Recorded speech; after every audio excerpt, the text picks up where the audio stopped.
ধর্ম উপদেষ্টা ডক্টর আফম খালিদ হোসেন বলেছেন, ধর্মীয় সম্প্রীতি নষ্টের পাঁয়তারা করছে দেশ ও বিদেশের একটি গোষ্ঠী। এই ধরনের অপচেষ্টাকারীদের ঐক্যবদ্ধ হয়ে রুখে দিতে হবে। তিনি আজ ঢাকায় এক গুণীজন ও কৃতি শিক্ষার্থীর সম্বর্ধনা অনুষ্ঠানে কথা বলেন। বাউফল ফাউন্ডেশনের চেয়ারম্যান ডক্টর শফিকুল ইসলাম মাসুদের সভাপতিত্বে অনুষ্ঠানে বিশিষ্টজনেরা বক্তব্য রাখেন। ধর্মীয় সম্প্রীতি নষ্টের ষড়যন্ত্রের অংশ হিসেবে আইনজীবী সাইফুল হত্যাকাণ্ড ঘটেছে মন্তব্য করেন ধর্ম উপদেষ্টা। শহীদ আইনজীবী সাইফুল ইসলামের পরিবারকে 1 কোটি টাকা দেওয়ার ঘোষণাও দেন উপদেষ্টা। হজের খরচ 1 লাখ টাকা কমিয়ে আনার কথা জানিয়ে ধর্ম উপদেষ্টা বলেন, সরকারি খরচে আর কাউকে হজ করতে দেবে না সরকার।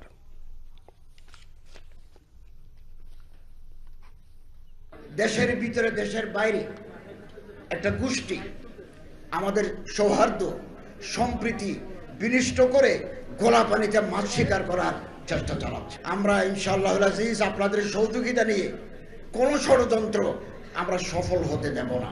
যারা অপরাধ করবেন, ব্যক্তি হোক সংগঠন হোক, তদন্তের মাধ্যমে এটা যদি প্রমাণিত হয় কোনো সংগঠন কোনো ব্যক্তি ফৌজদারি অপরাধের সাথে যুক্ত, তাহলে বিচারের মাধ্যমে তাকে দৃষ্টান্তমূলক শাস্তি প্রদান করা হবে।